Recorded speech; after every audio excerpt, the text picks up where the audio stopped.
राजस्थान में नहीं बदलेंगे मुख्यमंत्री भजनलाल शर्मा, 5 साल तक चलाएंगे सरकार, ये दावा हम नहीं कर रहे। ये संदेश पिछले कुछ महीनों में बार बार राजस्थान बीजेपी की तरफ से दिया गया है। लेकिन सवाल यह है कि आखिर ऐसी नौबत क्यों आई कि बीजेपी को बार बार ये कहना पड़ रहा है कि मुख्यमंत्री नहीं बदलेंगे।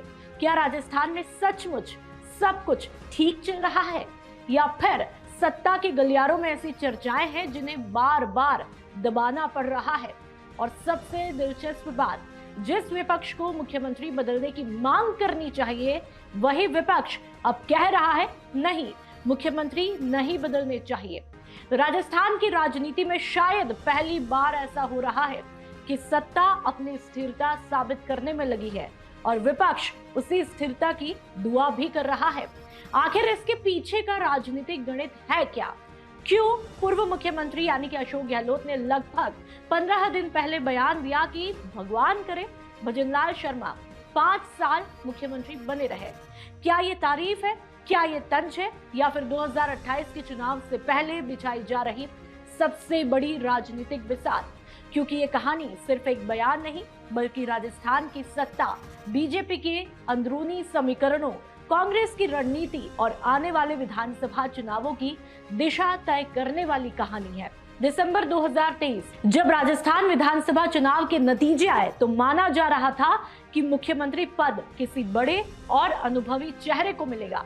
लेकिन दिल्ली ने ऐसा फैसला लिया जिसने राजनीतिक पंडितों तक को चौंका दिया। पहली बार विधायक बने भजनलाल शर्मा को सीधे मुख्यमंत्री की कुर्सी सौंप दी गई और यहीं से शुरू हुई वो चर्चा जो 2.5 साल बाद भी खत्म नहीं हुई है। राजस्थान की राजनीति को समझना है तो थोड़ा पीछे चलना होगा। एक समय था जब राजस्थान बीजेपी का मतलब कई सालों से लगभग एक ही चेहरा माना जाता था, यानी वसुंधरा राजे। 2003 और फिर 2013 दोनों बार बीजेपी सत्ता में आई तो मुख्यमंत्री वसुंधरा राजे बनी। उनके समर्थकों का एक मजबूत नेटवर्क था, विधायकों पर अच्छी पकड़ थी, संगठन में प्रभाव भी मजबूत था और जनता के बीच भी अपनी एक अलग पहचान थी। लेकिन 2023 का चुनाव आते आते बीजेपी की राजनीति काफी बदल चुकी थी। अब पार्टी राज्यों में क्षेत्रीय क्षत्रपों के बजाय केंद्रीय नेतृत्व के मॉडल पर काम कर रही थी। मध्य प्रदेश में शिवराज नहीं, छत्तीसगढ़ में रमन सिंह नहीं और राजस्थान में भी वसुंधरा राजे नहीं। यानी संदेश साफ था, पार्टी व्यक्ति से बड़ी है। फिर आया दिसंबर 2023, बीजेपी चुनाव जीत गई, लेकिन मुख्यमंत्री कौन बनेगा, इस सवाल पर पूरे देश की नजर थी। नाम चल रहे थे वसुंधरा राजे, दिया कुमारी, बाबा बालकनाथ, कई चेहरे चर्चा में थे। लेकिन दिल्ली ने ऐसा फैसला किया जिसकी किसी ने भी कल्पना तक नहीं की थी। भजनलाल शर्मा पहली बार विधायक, सीधे मुख्यमंत्री। यहीं से राजस्थान की राजनीति के नए अध्याय की शुरुआत हुई। लेकिन मुख्यमंत्री बनने के बाद सबसे बड़ी चुनौती विपक्ष नहीं था, सबसे बड़ी चुनौती थी अपनी राजनीतिक पहचान बनाना। क्योंकि जनता पूछ रही थी, क्या सरकार भजनलाल शर्मा चला रहे हैं या फिर दिल्ली चला रही है? क्या राजस्थान में सत्ता का केंद्र जयपुर है या फिर दिल्ली? इसी बीच सरकार के सामने कई मोर्चे भी खुलते गए।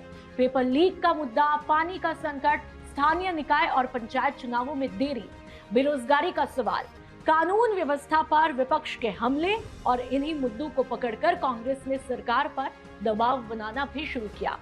और यहीं पर एक दिलचस्प मोड़ भी आता है।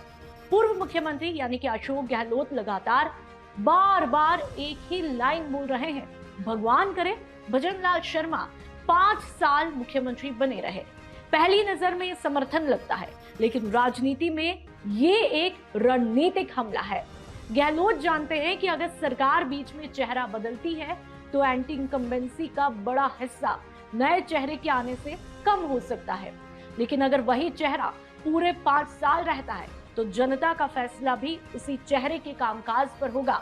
यानी ये बयान असल में राजनीतिक तंज है। अब सबसे बड़ा सवाल, क्या सचमुच राजस्थान में मुख्यमंत्री बदलने की संभावना है? फिलहाल इसका जवाब है कुछ राजनीतिक विश्लेषक द्वारा बहुत कम। क्यों? क्योंकि बीजेपी नेतृत्व पिछले कुछ सालों में एक बात बार बार साबित कर चुका है, अगर मुख्यमंत्री बदलना होता है तो पार्टी अचानक फैसला करती है। लगातार अटकलों के बावजूद लंबे समय तक अनिश्चितता नहीं रखती और अभी तक ऐसा कोई भी संकेत नहीं मिला है कि दिल्ली नेतृत्व राजस्थान में नेतृत्व परिवर्तन चाहता है। उल्टा बार बार यही संदेश आया है कि सरकार भजनलाल शर्मा के नेतृत्व में ही चुनाव तक जाएगी। लेकिन राजनीति सिर्फ वर्तमान नहीं होती, भविष्य भी होती है और यहीं से शुरू होते हैं 2028 के समीकरण। अगर अगले 2 सालों में सरकार पानी, रोजगार, सड़क, निवेश और स्थानीय चुनावों के मुद्दों पर प्रदर्शन दिखा देती है तो भजनलाल शर्मा बीजेपी के लिए बड़ा चेहरा बन सकते हैं, क्योंकि तब उनके पास ये कहने का मौका होगा कि उन्होंने बिना किसी बड़े राजनीतिक परिवार के राजस्थान की सत्ता संभाली और सरकार भी चलाई। लेकिन अगर जनता के मुद्दे जस के तस रहे तो विपक्ष के पास हमला करने के लिए एक स्थायी चेहरा होगा और यही वजह है कि कांग्रेस फिलहाल सरकार गिराने की राजनीति नहीं कर रही, वह सरकार को जनता के बीच घेरने की राजनीति कर रही है।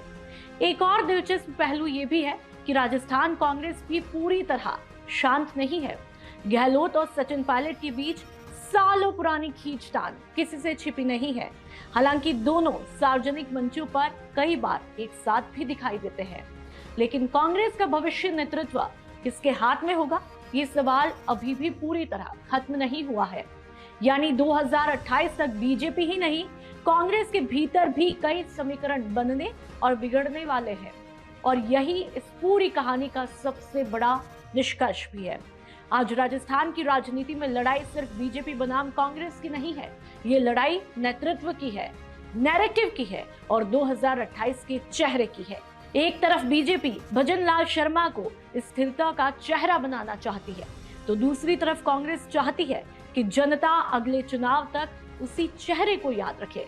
इसलिए जब गहलोत कहते हैं भजनलाल शर्मा 5 साल मुख्यमंत्री बने रहे तो ये सिर्फ एक बयान नहीं होता, ये राजस्थान की आने वाली राजनीति का संकेत भी होता है, क्योंकि अगले चुनाव तक सबसे बड़ा सवाल शायद यही रहने वाला है, क्या भजनलाल शर्मा सिर्फ समझौते के मुख्यमंत्री साबित होंगे या फिर राजस्थान बीजेपी के अगले बड़े जनाधार वाले नेता बनकर उभरेंगे।